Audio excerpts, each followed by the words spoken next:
All right, we out here with vomuzic, just wrapping up one of the shows here in the venue. What do you got for us, man?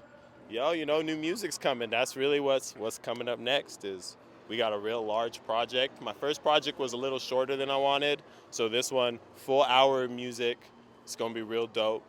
Coming out probably November. So when it comes, everyone stay tuned. It's gonna be dope.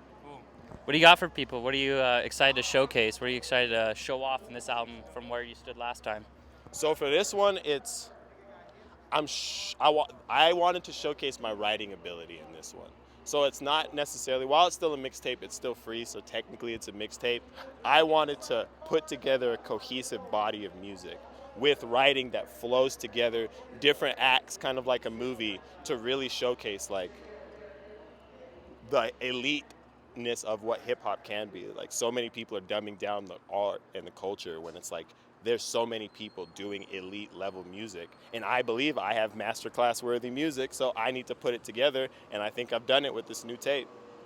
Definitely. So last mixtape, I guess, if you will, showcased more of like it was the different parts of the evening as it progressed. You know, you started out with the earlier on in the night, and it progressed on later on to the evening, and then thoughts as it went into the darker parts of the night.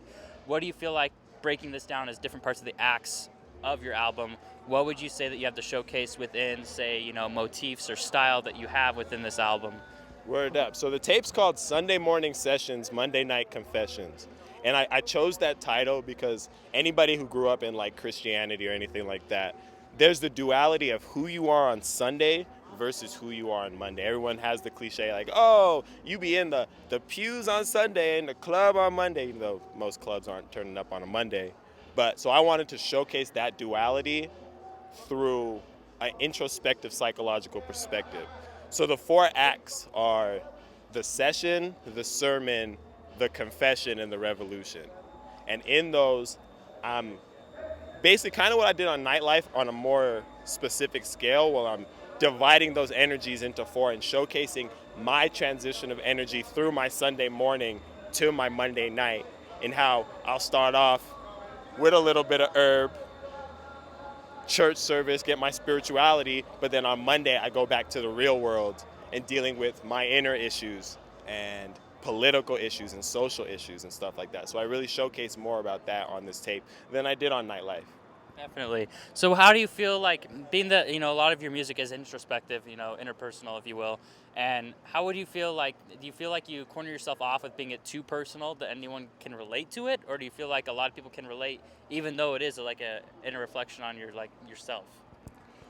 That is the ultimate trick of a writer, is how do you take something so personal to you and make everybody relate to what you're doing. It's really pulling somebody into your universe. So I had to study artists who have been able to do that. You look at the Jay-Z's, the Tupacs, the Kendricks. They're giving you real introspective, real personal rap, but they're putting the medicine in a candy that everybody can consume. Everybody can digest it and take those same feelings that they're conveying and relate them in your own life. And honestly, it becomes a soundtrack. That's how a song becomes a soundtrack for your feelings, because I'm writing about a feeling that most people feel. So when they're in this mood, like, dang, I feel like I want to change and be a better person. Everyone can relate to that, because at some point in your life, you've wanted to be a better person. I'm just giving you a soundtrack.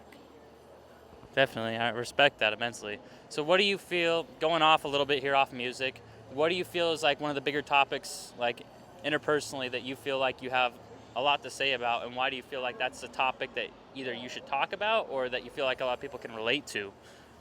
So in this tape, I don't want to spoil it, but I guess spoiler alert for the end of the tape, but I wanted to build from general to perspective to what you project to the world. So it's meant to be consumed and then dished out, kind of like energy. So the energy that I'm trying to dish out is people getting their personal freedom back. I feel like we live in a society where everybody is shoveled to think a certain way. You're programmed, you're conditioned to have one train of thought. So this tape is me showcasing me breaking out of that society's way of thinking and thinking on my own. And then by the end of the tape, the call to action is, as a people, are we going to stand up and regain our personal freedom or continue to keep on being slaves to society? Definitely. Definitely. So, final thoughts, final words that you want to say? I mean, anything?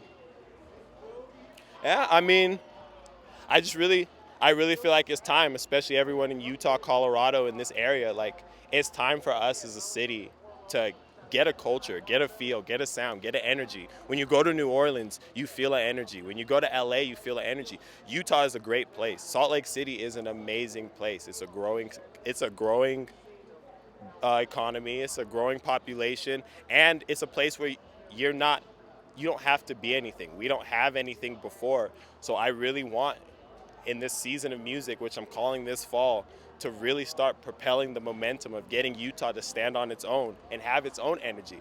Be a state where you come to be elevated. That's our motto, live life elevated, and it's time we elevate our hip hop culture, just like we're trying to elevate everything else. So with everything that's coming out, hopefully Utah can get on board and we can start what Drake did for Toronto, what Wiz did for Pittsburgh. Like, let's put our city on. Definitely. Well, I appreciate you. Thank you for your time out here, Shout man. out to FDM Media. Y'all are dope. Hell yeah. Thank you. That's it. That's all we got. We wrapped up.